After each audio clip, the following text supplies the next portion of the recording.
এই কথা জানি মানে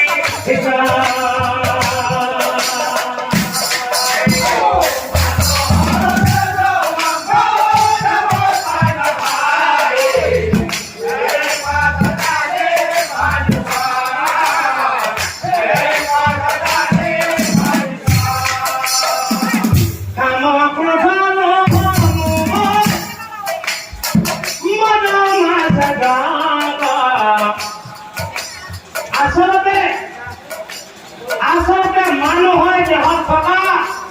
ছয়টো যেনে কাম ক্ৰোধ লোভ মোহ আৰু মদ মাৎসৰ্য এই ছয়টোহে মানুহে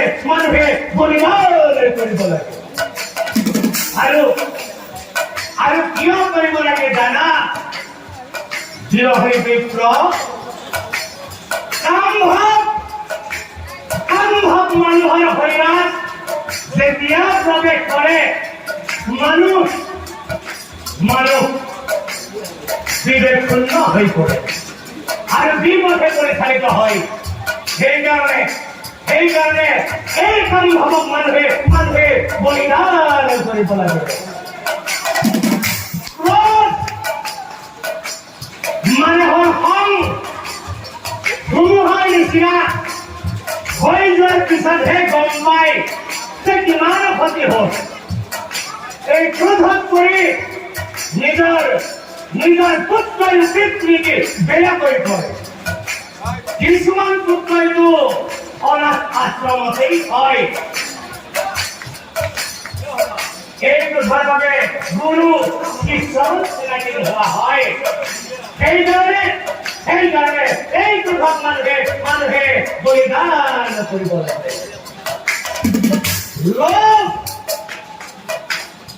লোভেই পাপেই মৃত্যু যি মানুহৰ লোভ বেছি হয় লগে লগে পাপৰ জন্ম হয় আৰু যি মানুহৰ পাপ বেছি হয় লগে লগে মৃত্যু হয় সেইকাৰণে এই লোভকো মানুহে বলিদান কৰিব লাগে পুত্ৰ মোহত পৰি ধৃতৰাষ্ট্ৰই কুৰুক্ষেত্ৰৰ নামত মহাৰণৰ সৃষ্টি কৰিছে আৰু সেই নামত 100 পুত্ৰৰে বলিদান হৈছিল আজিও আমাৰ সমাজতো দুই এজনক দেখা পোৱা যায় অনুৰোধ কৰিছো লগাতকৈ বা জোখতকৈ নিজৰ সন্তানক কোনোদিনেই বেছি মোহ নকৰিব যদি কোনোবাই কৰি আছে সেয়া মোহ বা মৰম কৰি থকা নাই সেয়া নিজৰ সন্তানক নিজেই হিংসাহে কৰি আছে আৰু যদি কোনোবাই কৰিয়েই আছে তেনেহলে সেই ধৃতৰাষ্ট্ৰৰ পুত্ৰ দুৰ্যোধনৰ নিচিনাই হ'ব সেইকাৰণে এই মোহকো মানুহে বলিদান কৰিব লাগে মদ মানে হ'ল অহংকাৰ যাৰ শৰীৰত থাকে সেই মনুষ্যৰ হৰিনাম মুখেৰে নাই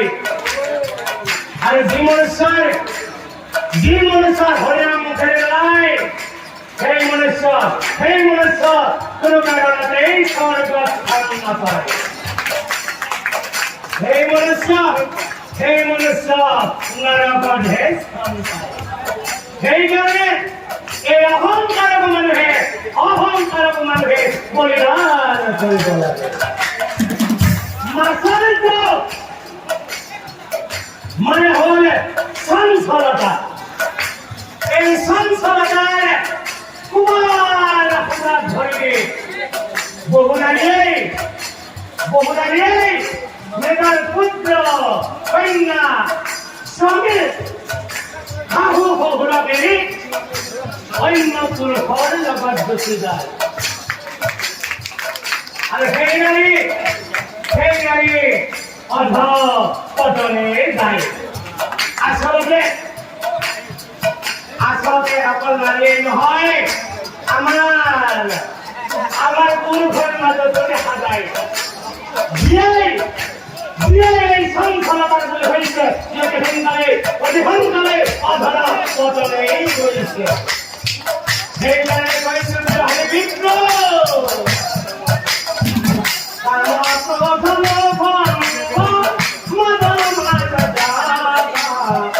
বলি দিব লাগে সৰ্বদা।